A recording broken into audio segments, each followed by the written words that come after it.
దేవుని పరిశుద్ధ గణనామమునకు మహిమ కలుగును గాక. ఆమేన్.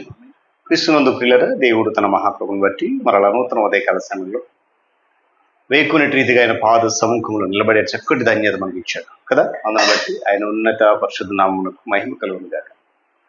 క్రీస్తునందు ప్రియులైన దైవజనులు, స్నేహితులు, విశ్వాసులు, సహోదరి సహోదరులు, ఈ కార్యక్రమాన్ని వీక్షిస్తున్న ఆత్మలందరికీ మన ప్రభువును ప్రియ రక్షకుడైన యేసుక్రీస్తు ఉన్నతమైన నామములు ఉదయకాలపు శుభములు మరియు నిండు వందనాలు తెలియజేస్తున్నాను. మీరందరూ బాగున్నారు కదండి? చాలా సంతోషం. రండి, ఈ దినం కూడా ప్రేమతో ఆహ్వానిస్తున్నాను. అనుదిన అభివృద్ధి ఉదయకాలపు ధ్యానాలు అనేటువంటి ఆధ్యాత్మిక కార్యక్రమంలో అదొకటి పాలుభాషలై వాక్యాన్ని ధ్యానించండి, దేవుని దీవెన పొందండి. బైబిల్ దగ్గరలోనే తెరచి మీ దగ్గర ఉంచుకోండి. లేని పక్షాన చదవబడిపోతున్న మాట జాగ్రత్తగా వినండి, గ్రహించండి. మీకు తెలుసు కదా, ఎఫ్ఎస్సి పత్రిక ధ్యానాలు కదా, మీ అందరూ ఆత్మీయంగా బలపడుతున్నారని విని ఎంతగానో సంతోషిస్తూ ప్రభువుని కనపరుస్తున్నాను కదా. మరి ఈ ఎఫ్ఎస్సి పత్రిక ధ్యానాల్లో భాగంగా 4 అధ్యాయాలు మనం పూర్తి చేసుకున్నాం. ఈరోజు 5వ అధ్యాయాన్ని మనం ప్రారంభించబోతున్నాం. సిద్ధంగా ఉన్నారా? రైట్. 5వ అధ్యాయం మొదటి 7 వచనాల్లో ఉన్నటువంటి శ్రేష్టమైన మాటలు మనం ధ్యానిద్దాం. ఏంటంటే, దేవునికి ఇష్టమైన పిల్లలుగా ఉండి దేవుని అనుసరించాలి, ఆయన పరిమళ సువాసనగా ఉండాలి. ఆ భాగంలో నుంచి ఒక మాట నేను చదువుతూ ఉన్నాను, గ్రహించండి.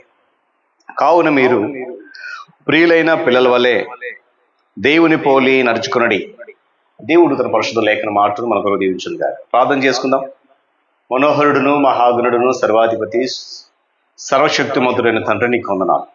నీ కృపాతిశయమును బట్టి ఎఫెసీ పత్రిక ధ్యానాలు, అనుదిన అభివృద్ధి ఉదయకల్ప ధ్యానాల్లో ఆధ్యాత్మిక కార్యక్రమం ద్వారా అనేక సత్యాలు వినిపింపజేస్తున్న స్తోత్రాలు. ఈ దినం కూడా నీ కృపలు నడిపించి బలపరచుని గ్రహించగలిగే జ్ఞానం దయచేయండి. యేసు నామమున తండ్రి, ఆమేన్. మంచిది పిల్లరా, ఎఫెసీ పత్రిక 5వ అధ్యాయం వచ్చేసాం కదా. చాలా అద్భుతంగా దేవుడు మనతో మాట్లాడుతున్నాడు ప్రతిరోజు. ఈ ఎఫెసీ పత్రిక 5వ అధ్యాయంలో దేవుని పిల్లలు పోడి దేవుని అనుసరించి నడుచుకోవాలి, పరిమళ వాసన ఉండాలి, వ్యర్థమైన వాటిని విడిచిపెట్టాలి, దేవునికి ఇష్టలుగా బ్రతకాలి, ఇలాంటి అనేకమైనటువంటి విషయాలు ఇందులో ఉన్నాయి. దేవుని పిల్లలుగా పిలువబడుతున్న వారు ఆయనను తమ తండ్రిలాగే భావించి ప్రవర్తించాలి. ప్రియమైన పిల్లలుగా నడుచుకోవాలి, ప్రేమాభావం కలిగి కూడా నడుచుకోవాలి, ప్రేమ కలిగి జీవించాలి, ప్రేమతో అందరినీ చారదీసి క్రీస్తు ప్రేమకు మాదిరిగా ఉండాలి. ఇవన్నీ ఎవరు చేయాలి? లోకులు ఎవరు చేయరండి. క్రీస్తుని ఎరగని వారు చేయరు, వాక్యం తెలియని వారు చేయరు. మరి ఎవరు చేస్తారు? వాక్యమును ఎరిగి క్రీస్తు పిల్లలుగా, క్రీస్తు బిడ్డలుగా ఎదిగి విశ్వాసులుగా పిలువబడుతున్న వారే ఈ పనులు చేయాలి. ఆయన పిల్లలుగా ఉన్న వారిలో ఆయన కోరుకునేది శ్రేష్టమైనటువంటి లక్షణం ఇదే, ప్రేమభావం కోరుకుంటున్నాడు ఆయన. ఎందుకంటే ఆయన మనల్ని ప్రేమించి, ఎవరు? మన కొరకు రక్తాన్ని ఇచ్చినటువంటి క్రీస్తు ప్రభు వారు మనల్ని ప్రేమించి, మనము ఆయనకు పరిమళ వాసనగా ఉండాలని, ఆ సువాసన అనేకులను క్రీస్తు చెంతకు నడిపించాలని మన కొరకు ఆయన బలి అర్పణముగా అర్పించుకున్నాడు. పరిమళం అనేటువంటి పదాన్ని కనుక మనం ఆలోచిస్తే, క్రీస్తుకు సూచనగా ఉన్నటువంటి పాత నిబంధన గ్రంథంలో అర్పణలు అనేది గుర్తు చేస్తుంది. ఆ సువాసన చాలా మధురంగా ఉంటుంది. దేవుని స్తోత్రం కలుగును. అందుకొరకే మనము ఆయనకు పరిమళ వాసన ఉండాలని దేవుని యొక్క ఆకాంక్ష. పరిశుద్ధులకు తగిన జీవితము, దాని యొక్క విధానము ఇక్కడ వివరించబడిన భాగం. 3వ వచనంలో చెప్పబడినట్టు ఏది కూడా పరిశుద్ధుల జీవితంలో ఉండడానికి ఏమాత్రం కూడా అవకాశం వీల్లేదు. అది అసలు మనకు పడదు, అంతే. ఆనాడు ఎఫెసీ సంఘానికి పౌలు చెప్తున్నాడు మాటలు, నీళ్ళు ఇవి ఉండకూడదండి. ఈరోజు పరిశుద్ధాత్మను కూడా మనలో ఇవి ఉండకూడదనే చెప్తున్నాడు. ఎంత గొప్ప మాట! దేవుని స్తోత్రం చెప్పండి. హల్లెలూయా. అంతేకాకుండా మనం మాట్లాడేటువంటి మాట విధానం, కృతజ్ఞత వచనమే పలకాలి. మన నోటి వెంబడి ఏమండి, కేవలము శ్రేష్టమైన మాట మాత్రం రావాలి, వేరే ఏ మాట రాకూడదు, పలకూడదు. కానీ ఈ లోకంలో కాని మాటలు, వ్యతిరేకమైన మాటలు, అనుకూలము కాని మాటలు, ఒక వ్యక్తికి గురించి చెడుగా చెప్పే మాటలు చాలా ఉన్నాయి లోకంలో. అవి మనకు తగవు, అవి మనకి తగవు. మనం ఉచ్చరించేటువంటి ప్రతి మాటను బట్టి, మనము పలికేటువంటి ప్రతి మాటను బట్టి దేవునికి లెక్క అడుగుతాడు. ఆయన లెక్క చెప్పాలి. అందుకొరకే లోక సంబంధమైన చెడు మాటలు ఏవి కూడా మాట్లాడకుండా కృతజ్ఞత మాటలు మాత్రమే పలకాలి, శ్రేష్టమైన మాట మాత్రమే పలకాలి. పిల్లరా, దేవుని రాజ్యానికి హక్కుదారులు ఎవరు? ఎవరికి హక్కు ఉంది, ఎవరికి లేదు అనే విషయం చెప్పబడింది 5వ వచనంలో. ఏమండి? విగ్రహ పూజకుడు అంటే విగ్రహాన్ని పూజించేవాడు అని అర్థమా?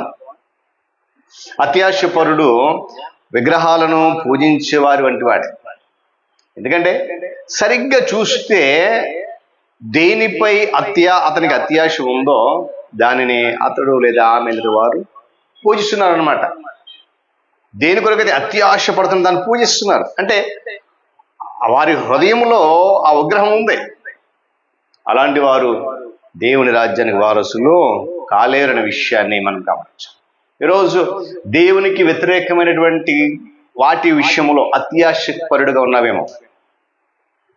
దేవుడు కాదు అని ప్రక్కన పెట్టేసిన దాన్ని ఆశపడి దాని కొరకు పరిగెడుతున్నావేమో. అత్యాశ నీలో ఉరుకులు పెట్టిస్తుందేమో. ఏమండి? అది నీ జీవితంలో విగ్రహం, నీ హృదయంలో అది విగ్రహం. ఆ విగ్రహాన్ని దేవుడు ఇష్టపడట్లేదు. నీ హృదయంలో ఉంటే దేవుని వాక్యం ఉండాలి, దేవుని యొక్క నివాస స్థలం ఉండాలి, కానీ విగ్రహాలకు స్థానము ఉండకూడదు. ఏమండి? ఈరోజు మనుషులు కొందరు క్రైస్తవులు కూడా ఉన్నారు. తమ ఇష్టం వచ్చినట్టు పాపాలు చేయిస్తూ తమ ఇష్టానుసారమైన జీవితం జీవిస్తూ దేవుని రాజ్యంలో మేము కూడా పాలిభావిస్తున్నాం, మాకు కూడా చోటు ఉంది అని తమను తాము నమ్మించుకుంటూ ఉంటారు. ఇతరులను కూడా నమ్మించేలా ప్రయత్నం చేస్తారు. అలాంటి వారు చేసేది బహుఘోరమైన వంచన. కేవలం వట్టి మాటలు మాట్లాడతారు. వట్టి మాటలు దేవుని కోపం. ఏమని? దేవుని కోపం రాకుండా అలాంటి వారితో జాగ్రత్త పడాలి. అని అంటాడు, ఎవరిని కూడా మేము మోసపరుచుకోవద్దు. వ్యర్థమైన క్రియల వలన, వట్టి మాటల వలన ఎవరు కూడా మిమ్మల్ని మోసపరచకుండా చూసుకోండి. అనేక మంది వస్తారు, రకరకాల మాటలు చెప్తారు, ఏవేవో కబుర్లు చెప్తారు, పనికిరాని మాటలు చెప్తారు, వ్యర్థమైన మాటలు చెప్తారు. వాటి వల్ల, ఆ క్రియల వల్ల మీరు మోసపోవద్దు. వాటి వల్ల ఎవరు కూడా మిమ్మల్ని మోసపరచకుండా చూసుకున్నట్టు నమ్మించే ప్రయత్నం చేస్తున్నారు ప్రజలు. చాలా వారి మాయలో పడిపోవద్దనేది ఈ వచనం యొక్క. ఒకవేళ అలా పడితే దేవుని కోపానికి గురవుతాం. వట్టి మాటలు చెప్పి మోసగించే వారు లేకపోలేదు సమాజంలో.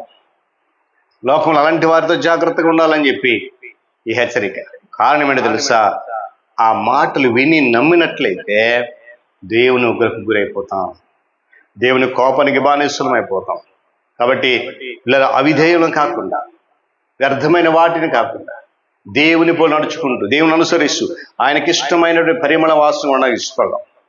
అవిధేయులైన వారితో పాలిభాసులు కావద్దు. దేవుని మాత్రమే అనుసరిద్దాం. విధేయులైన వారితో మాత్రమే పాలిభాసులు అవుదాం. ఆయనను పోలి నడుచుకుందాం. అనేకులకు పరిమళ వాసనగా ప్రభువుని చేయడానికి సిద్ధంగా ఉన్నాడు.